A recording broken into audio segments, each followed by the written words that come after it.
problemas que isso traria para o cuidador e para o paciente ter que continuar voltando no centro com essa frequência toda. Então, se alternou, a cada mês se alterna uma visita clínica basal, onde são aferidos todos os dados clínicos, com visitas remotas feitas por enfermeiras, mas também com questionário por telefone e coleta de exames laboratoriais. Tá?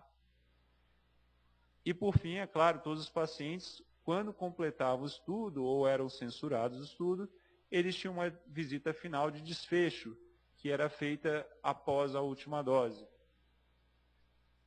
Bom, então esse estudo foi desenhado para replicar, só que com um impacto estatístico maior, tudo aquilo que foi observado no estudo fase 2.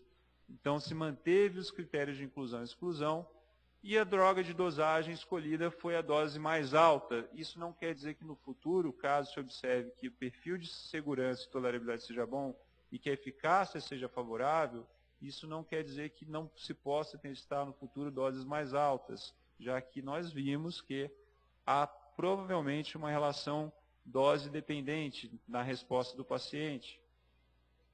Então, para esse estudo fase 3, quais eram os objetivos? Aqui, sim, o objetivo já deixa de ser segurança e passou a ser eficácia da formulação oral dessa medicação num período de pelo menos 12 meses. Eu digo pelo menos porque os pacientes podem completar até 18 meses nesse estudo.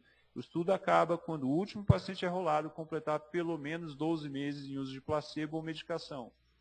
As métricas utilizadas foi aquele score integrado de sobrevida com disfunção e as métricas secundárias, obviamente, que vão ser publicadas como desfechos secundários, são tempo para óbito, declínio respiratório, alteração na força muscular e um questionário curto de qualidade de vida, mas que demonstrou ser tão eficaz para detectar as alterações de qualidade de vida quanto os questionários mais extensos de 40 perguntas. O poder estatístico desse estudo vai ser bom, é um poder de aproximadamente 90% para detectar uma diferença média verdadeira de 2,13 na disfunção funcional dos pacientes em 12 meses, e ele pode nos dar essa resposta se essa medicação deve seguir em frente ou não. Em verdade, as agências reguladoras, tanto do FDA quanto do EMA, já assinaram que, se os resultados forem muito favoráveis, essa medicação poderá partir, então, para uma segunda etapa, onde justamente vai se fazer a subscrição da medicação e começar o uso dela em pacientes com esclerose lateral amiotrófica. Tá? Aqui, só para relembrar, então, o estudo tinha um alvo de 804 pacientes, foi arrolado muito mais do que isso. Isso demonstra que existe uma grande necessidade de conseguir uma nova medicação para essa doença. E os critérios de exclusão, os critérios que foram os principais responsáveis por falha de screening foram justamente os critérios de exclusão que já haviam sido apontados. Então, o paciente não poderia ter uma disfunção respiratória tão grave, ele não poderia ter, por exemplo, já uma neutropenia de base, ele não poderia ter transaminases tão elevadas, porque tudo isso geraria dados confundidores. Então, houveram falhas de screening, mas foram muito poucas. Aqui é um gráfico que só demonstra a proporção de pacientes por países em que eles foram arrolados. Então, vejam que os Estados Unidos foi o principal país em termos de centros e pacientes arrolados.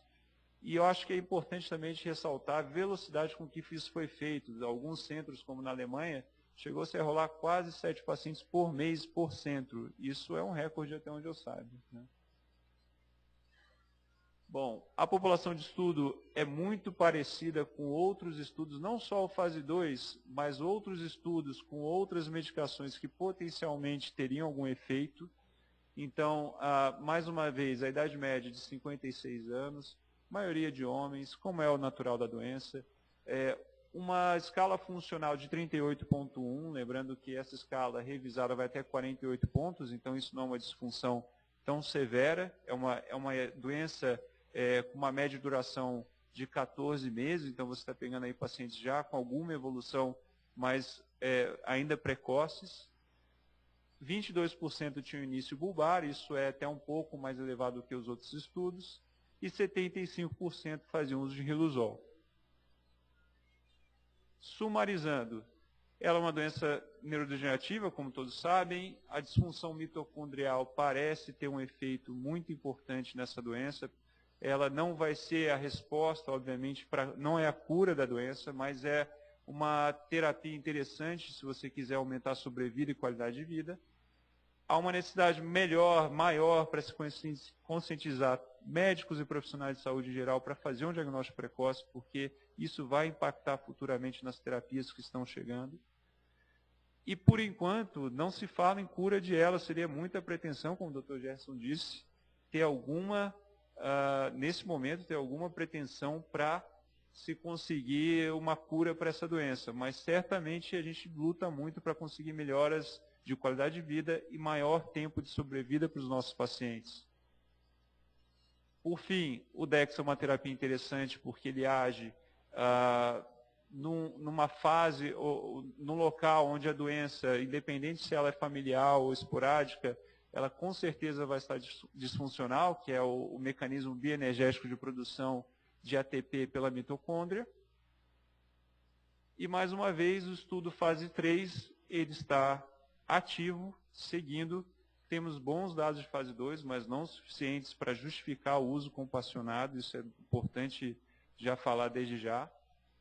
E em dezembro desse ano nós esperamos ter o último paciente enrolado completando 1 ano e esperamos ter os dados desse estudo já para publicar no comecinho do ano que vem, tá bom? No mais, eu agradeço muito o espaço, a paciência e para todos aqueles que quiserem entrar em contato comigo para tirar novas dúvidas sobre o DEX ou outros estudos, meu e-mail está na tela. Muito obrigado.